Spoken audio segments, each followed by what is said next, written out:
Hi, I'm Thad Smith, Executive Chef at Sterno Products. Today we're doing the first in what is hopefully to become a series of podcasts for our monthly newsletter, Sterno Delivery Digest, which is more than an occasional media roundup e-newsletter featuring the best reporting on the state of play of the delivery game in North America. I'm here today with Laura Calder. She's our Senior Product Manager for Sterno Products line of insulated food carriers. So today we're going to be talking about what's going on in the world of delivery, as well as the products that Sterno has to offer and why they may be better suited for your operation than our competitors' insulated food carriers. So let's get started. Laura, welcome to our little show here. It's great to have you here. Thank you for having me. So let's get started with, let's talk about what is the definition of delivery? What does it mean when we talk about restaurant delivery? Sure, yeah. I think the most important thing to note is that restaurant delivery is no longer restricted just to pizza and Chinese. Right. So you think about 5 years ago, someone suggested getting food delivered. Pizza really owned the space and held the mind share with consumers. So Right. It's Friday night, you're with your family, we'll order a cheese pizza. You're in an office building, we're gonna have lunch catered, we'll order 4 different types of pizzas, meet everyone's needs, and maybe a salad. Right. That's where delivery was. Fast forward to today, delivery has expanded to a much wider variety of foods, cuisines, and even restaurants offering delivery. It's not just pizza, it's not just Chinese. And why do you think it's really exploded in the last couple of years? What are some of the reasons for this? So a lot of people are looking for convenience. Yep. You have your millennials who love staying at home and ordering food or cooking for themselves. And Yep. they also want to go to their favorite restaurants. So the demand there is for their favorite restaurants to deliver their food to their couch, to their front door. Of course. So are most restaurants doing it themselves? Or is this something you'll probably be talking about a little later? But the difference between self-ops or self-deliveries and third-party deliveries? Exactly. So there's a couple of different ways a restaurant could go about delivery. So they can self-operate, where they would have their own delivery drivers, their own vehicles that they insure, and it's really self-operated. They have full control over the delivery model. Mm-hmm. The other piece of it, which has definitely expanded over the last couple of years, is this idea of a third-party service. So it's a lot of them are these big software companies like a Grubhub or a DoorDash, or even a more localized delivery service where you have a partnership with them, where they do the whole business transaction for you, and someone can order the food via their app, and their Grubhub delivery drivers come and Easy grab for the you to food. say. Exactly. Come and grab the food from your restaurant and take it to the customer. Yeah. So we talked about how much this business has grown over the last couple of years. Talk to me about how big is this industry? So there's definitely a lot of different numbers and forecasts out there. But there's one thing, after talking with a lot of different people, that's undisputed, and that is that the delivery segment is exploding right now. There's a lot of momentum behind it, and it shows no signs of slowing down anytime soon. There was just this past September, the CEO of Dunkin' Donuts had noted delivery as a revolution that he believes will happen faster than anyone thinks. When you do look at the numbers, investment firm Cohen says that the food delivery market today is at $43 billion. And in just 5 years, that's going to go to $76 billion. Wow. It's a giant opportunity. So you talked about already about who's ordering this. A lot of millennials, of course, love the convenience. So I can see a lot of pitfalls here, a lot of problems for how this gets done. So what are the expectations that the customers have when they're ordering food from a restaurant? So the biggest one is really the quality of the food. So you have your millennials or anyone at home who's ordering food, their expectation is that the food that is delivered to their home is the same quality as if they were having it at the restaurant. Mm-hmm. So that goes for the taste, the appearance, the temperature of the food. They want that same experience as if at their home, as if they were sitting at a table in the restaurant. One of the best examples I can give you is, you order your favorite pork sandwich from your favorite barbecue restaurant down the street. Your pork sandwich arrives that you've known to love. It's Right, your favorite dish of at your restaurant. It arrives, it's lukewarm. The bun's soggy because the barbecue sauce is kind of stuck to it's just made a soggy bun, the barbecue sauce is then leaking from the container all over your carpet. It's unlikely you're ever going to order that dish again from the restaurant. It's also unlikely that you may ever order from that restaurant at all again, Right, with the fear that similar dishes will have a similar poor execution. So that barbecue restaurant has now lost a repeat customer and someone who may, had they not had this experience, could have been ordering from you at least once a week. Yeah, of course. It may not ever go back to the brick and mortar Exactly. as well. So you've talked a little bit about, the brick and mortar. So are there other models of restaurants out there that are doing delivery? Of course, food trucks have been a real craze the last several years. I've heard something about virtual restaurants. So what are some of the other kind of operators that are in delivery as well? For sure. So restaurant delivery really isn't just reserved for restaurants. Okay. So what you alluded to is what we've started seeing as virtual restaurants or digital restaurants. Okay.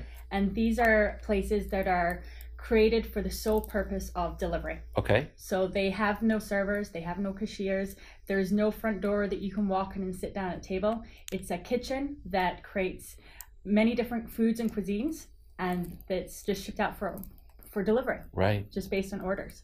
So and they could have their own logo, their own branding, but there's no brick and mortar. There's no way for a customer to walk to the door and say, "Hey, can I get this?" Exactly. They have to order through an app. They would order through an app, and they could this kind of kitchen could actually have 3 or 4 brands. Right. Of different cuisines. No kidding. They could have a Mexican, an Italian, a barbecue, all coming from the same kitchen. Interesting. How interesting. So we talked about pitfalls and things like that. So you have spent time in the field. You've been studying the subject for a long time. You're in charge of a large product line.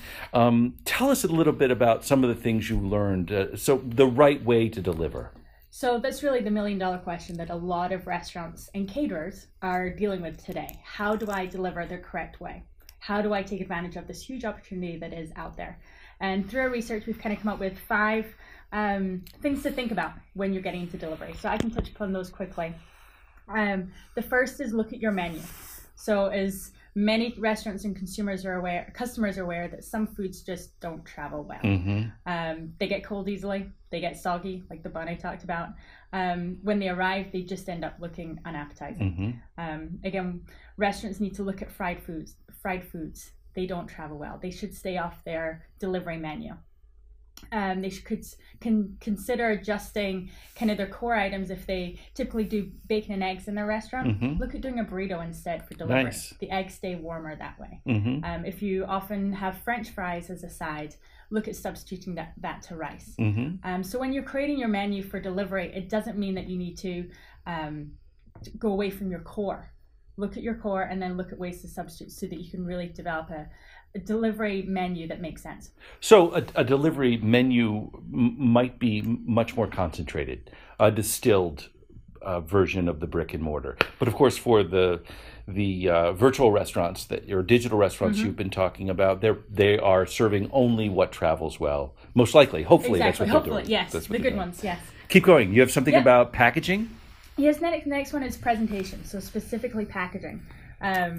When we talked about when your customer opens up that container, they want that food to look appetizing. You want it as a brand, as a restaurant, as a caterer, that food to look appetizing for them to eat. And the packaging has a lot to do with that. So when you meet with your local distributor or you're looking online for different packaging options, look for containers that are size appropriate for the food that is traveling.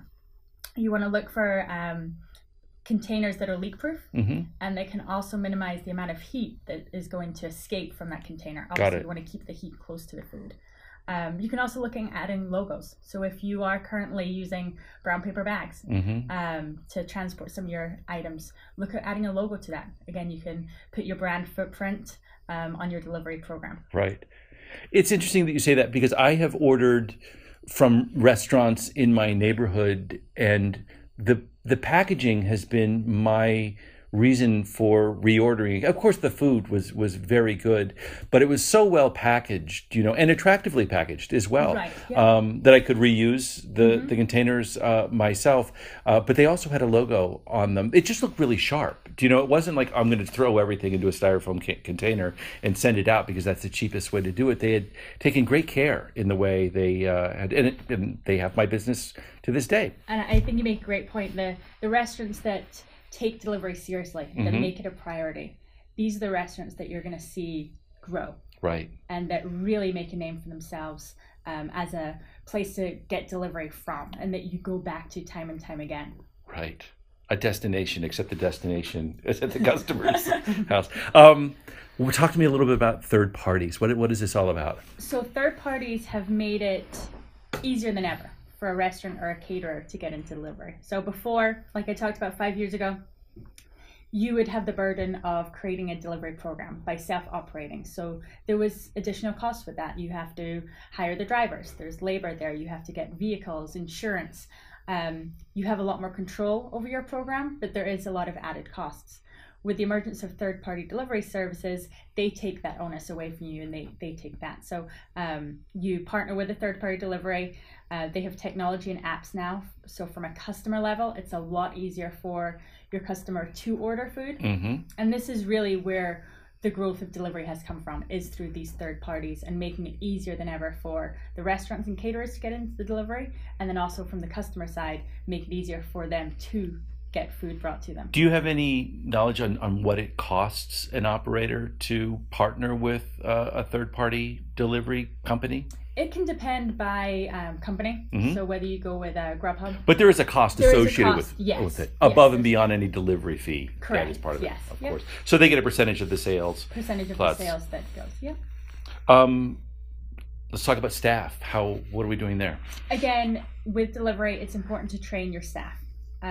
So for your program to be successful, delivery needs to be made a priority. So again, before, delivery was this kind of afterthought that you maybe you did a little bit of delivery here, a little bit of catering there, but it was never perhaps part of your core business model.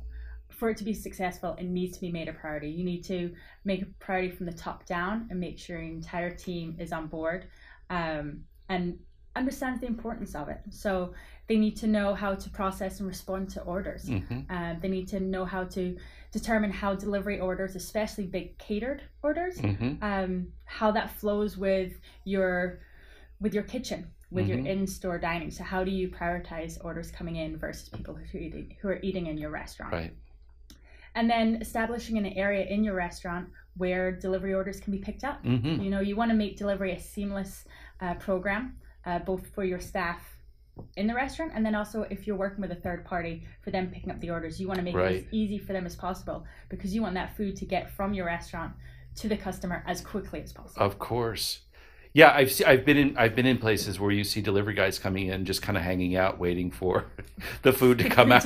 There's a little confusion that goes on. Okay, the biggest complaint I see this. I order. We all travel quite a bit, and I tend to use Grubhub when I'm on the road, and I always read the reviews, as everyone does.